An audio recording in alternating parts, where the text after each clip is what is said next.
ఆ ఒక స్త్రీ మీద వ్యామోహము, ఉమ్, ఆ స్త్రీ పలకరియకపోతే అన్నం తినకపోవటము, ఉమ్, ఆ స్త్రీ ఎదురొచ్చి అగబడకపోతే ఉమ్, వాడు నిరాశ చెందటము, ఉమ్, ఇలాంటి ఎన్నో క్రియలు జరుగుతూ ఉంటాయి. కొంతమంది తెలిసి తెలియక ఏదో వీడియోలు చూస్తూ వాళ్ళు ఏదో ఆచరిస్తున్నారు, అది చాలా తప్పు. పూర్వం రాజులకి ఉమ్, చాలా ముఖ్యమైన వ్యక్తులకి వశపరచుకోవటానికి ఇలా చేస్తూ ఉంటారన్నారు. అవును. దానికి విరుగుడు మరి ఎలా చేయమంటారు ఇప్పుడు మన స్వామి? చరిత్రలో కూడా చెబుతున్నాయి, మామూలుగా చిలకెత్తుల ద్వారాగా రాజులకు ముందు పెడతారు. ఈ యొక్క మూలిక అని మేము తాంత్రిక మూలిక అంటాం. అంటే తాంత్రిక మూలికలో ఇది చాలా ప్రధానమైన పాత్ర వహిస్తూ ఉంటుంది. శ్రీశైల బ్రహ్మరామ మల్లికార్జున స్వామి నమః. స్వామి ఏదో చేస్తున్నారు, ఇక్కడ తులసి మొక్క ఉంది. ఇక్కడ ఒక మొక్కలు ఉన్నాయి నాన్న, ఇవి సపరేట్ చేస్తున్నాను. ఉహుం, ఇవి కొద్దిగా మనకి అంటే అమూల్యమైన మూలికలు కదా, ఉహుం. అందుకని కొద్దిగా పాజు చేస్తున్నా ఇక్కడ. ఓకే స్వామి, పెంచుతారా స్వామి మీరు? పెంచాలి మరి. మనకి మూలిక అనేది చాలా గొప్ప విషయం కానీ వాటిని సాధితే కానీ అవి మనకి ఆ ఆరోగ్య నిమిత్తానికి మనం వాడుకోవడానికి పనిచేస్తుంటాయి. అవును స్వామి, కరెక్టే. ఇదేంటి, నల్ల తులసి స్వామి ఇది? ఈ విష్ణు తులసి అంటారు నాయన. విష్ణు తులసి. ఇదేం స్వామి డిఫరెంట్ గా ఉంది ఈ మొక్క? తెల్లగా ఆకుల మీద తెల్లగా ఉంది, ఏదో కాడలు కాడలు ఉన్నాయి. ఈ యొక్క చెట్టు తాంత్రిక మూలిక అంటారు దీన్ని. తాంత్రిక మూలిక. ఇదేం స్వామి ఇలా? తాంత్రిక మూలిక. ఏదో ఉత్తరేణి గింజల్లాగా ఇట్లా కొయ్యల కొయ్యల్లా ఉంది ఇది. అవును, గింజలు గింజలు. ఉత్తరేణి, కానీ ఇది తాంత్రిక మూలిక ఉత్తరేణి అంటారు దీన్ని. శత్రువు మన మీద ప్రయోగం చేసినప్పుడు ఆ శత్రువుకే తెలియకుండా ఎదురు దెబ్బ కొట్టే ఎదురు ఉత్తరేణి అంటారు. ఎదురు ఉత్తరేణి, ఎదురు ఉత్తరేణి అంటారు దీన్ని. దేనికి ఉపయోగిస్తారు స్వామి ఇది? తాంత్రిక మూలికల్లో మహా గొప్పగా ఉపయోగిస్తారు. ఎలా స్వామి, దాని గురించి వివరంగా చెప్తారా? ఇవి చాలా వరకు అమావాస టైంలలో కొన్ని గ్రహణ సమయంలో కానీ లేదా పుష్యమి నక్షత్రం కానీ మూలా నక్షత్రంలో కానీ ఉన్నప్పుడు దానికి సంబంధించి ఉండి ఎవరన్నా సరే ఆ నక్షత్రం రోజు కింద మనం మాకు ఇలాగ మా పరిస్థితి బాగోలేదయ్యా అన్న వారికి ఈ యొక్క మూలికను తీసుకొని వారి గోత్ర నామాలను బట్టి వాళ్ళ మీద చేసిన ప్రయోగాలు తిప్పికొడటానికి ఉపయోగించే మొక్క ఇది ఎదురు ఉత్తరేణి అంటారు. ఎదురు ఉత్తరేణి.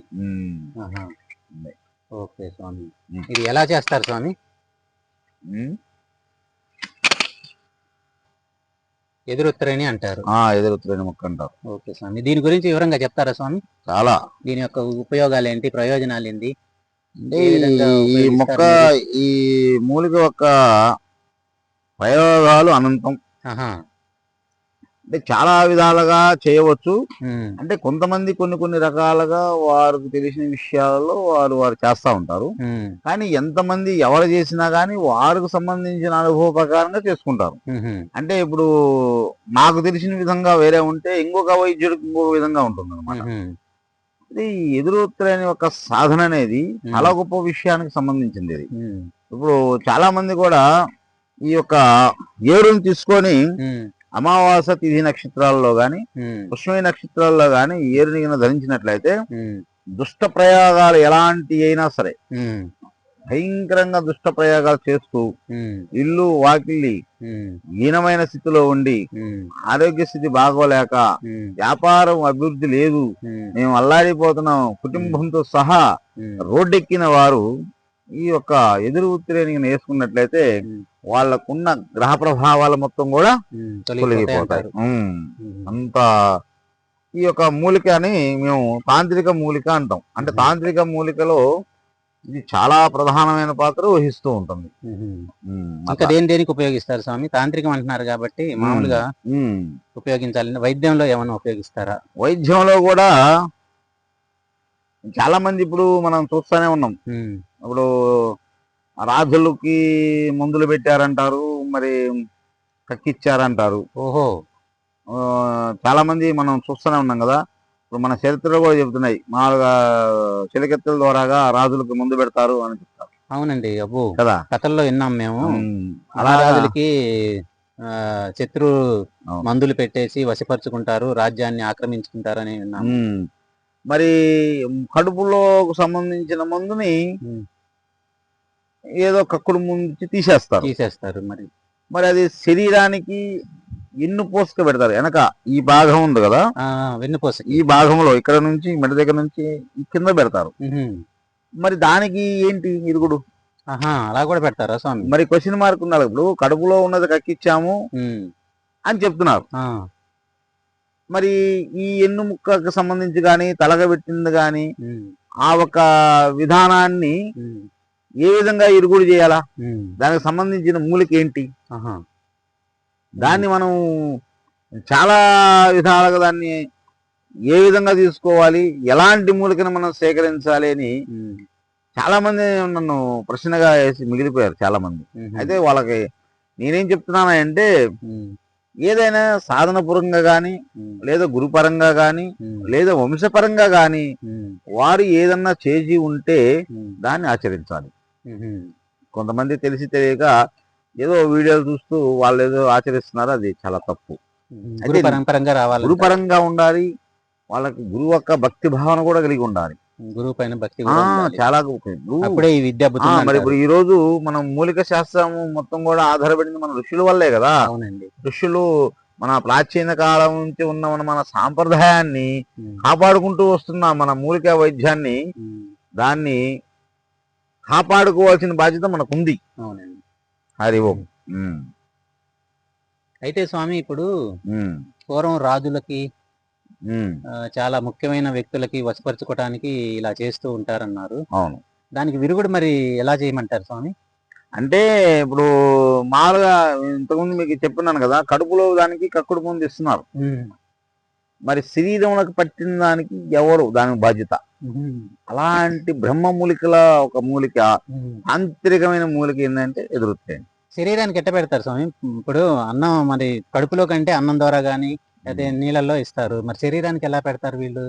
వాళ్ళు ఏం చేస్తారంటే శరీరానికి మాలిష్ చేస్తారు. ఓ, మాలిష్ చేస్తారు. ఆయిల్ చెలికత్తులు మాలిష్లు చేస్తారు రాజు గారికి. మాలిష్ చేసి ఆ మాలిష్ చేసిన దాంట్లో ఈ పసర కలిపేసి పెట్టేస్తారు. ఓహో, ఆ తైలంలో నూనెతో చేస్తారు కదా. నూనెలో అలాంటి వారికి అసలు ఈ ఎప్పుడు పెట్టారో తెలియని పరిస్థితిలో ఉంటుంది. అది మామూలుగా జనరల్ గా ఎవరన్నా అంటే ఇలా కక్కుడు ముందులు అయ్యి ఇస్తూ ఉంటారు, దానికి సంబంధించి చేస్తుంటారు. కానీ ఏం లేదు, ఇక మీకంతా కక్కిచ్చేసాం మీరు హ్యాపీ అంటారు.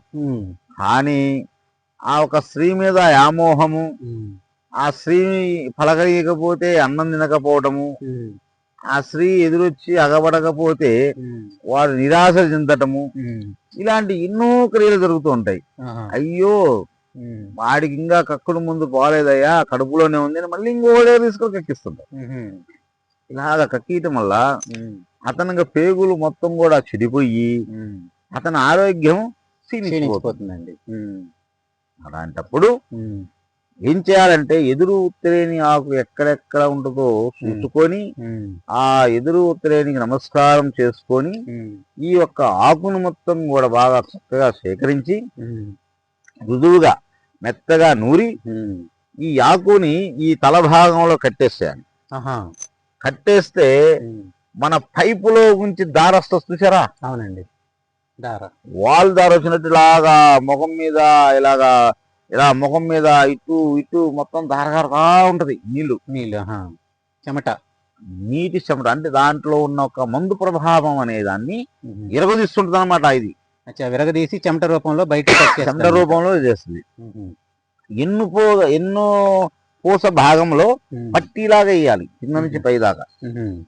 ఈ ఎన్ను భాగంలో వేయటము, ఈ తలగా పెట్టడం వల్ల వారికి ఒక 3 లేదా 4 సార్లు అలా పెట్టడం వల్ల ఈ పెట్టుడు మందుల ప్రభావం అనేది తగ్గిపోతుంది. యథాస్థితిగా తయారవుతాడు. మంచిగా ఆకలి అవుతుంది, ఆరోగ్యం బాగుంటుంది, అరుగుదల బాగుంటుంది, మంచిగా అందరినీ పలకరిస్తాడు.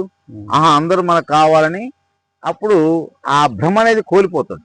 ఓహో స్వామి, ఇప్పుడు ఆ పెట్టుడు మందుకి ఈ మరుగు మందుకి వాళ్ళు చేసుకోలేని పరిస్థితుల్లో మీ దగ్గరకు వస్తే మీరు చేసి పెడతారా స్వామి? మా దగ్గర మూలికలు అందుబాటులో ఉంటాయి కాబట్టి వాళ్ళు ఫస్ట్ రోజు మేము వాళ్ళకి ఇవ్వడం జరుగుతుంటది. తర్వాత నెక్స్ట్ రోజు వాళ్ళు ఈ ఆకు తీసుకెళ్ళి వాటిలో ఈ యొక్క ఈ ఆకుతోటి కొన్ని 3 దినుసులు ఇస్తాము. మీరు ఇస్తారు? 3 దినుసులు ప్లస్ ఈ ఆకు ఇస్తాము, నూరి ముద్దగా ఇస్తాము. వాళ్ళ ఇంటికి వెళ్ళినా కూడా పెట్టుకోవచ్చు. ఓకే, సంతోషం స్వామి, మంచి మాట చెప్పారు. ఈ విధంగా ఈ పెట్టుడు మందులే కాకుండా ఇంకా ఆయుర్వేదంలో వేరే రోగాలకి ఏమైనా ఉపయోగిస్తారా స్వామి? చాలా రోగాలకు ఉపయోగించవచ్చు. అయితే మనకి వీడియో కూడా చాలా లాంగ్ అవుతుంది. నేను ఎక్కువగా విషయాన్ని పరిపూర్ణంగా చెప్పాలనే భావంతో చెప్తూ ఉంటున్నాను. దానివల్ల కొంతమంది కొద్దిగా చెప్తే బాగుండు కదా అని చాలా మంది అనుకుంటున్నారు. సో నేను ఇంకొక విషయంలో ఇంకొకసారి ఈ యొక్క ఇంకా కొన్ని ప్రయోగాల గురించి నీ గురించి చెప్తాను. మీకు ఏ విషయాన్ని గురించి అయినా కానీ మీరు మమ్మల్ని సంప్రదించవచ్చు. శ్రీశైలం ఓం శ్రీ బాలాసిద్ధిపీఠం 999 యూట్యూబ్ ఛానల్ ద్వారాగా మీరు మాకు ఏమన్నా విషయాలను మీరు అడగండి. మాకు సంబంధించిన ఛానళ్లలో మీరు మాకు ఏం కావాలనే విషయం చెప్పండి. సబ్స్క్రైబ్ చేసుకోండి, షేర్ చేయండి, లైక్ కొట్టండి.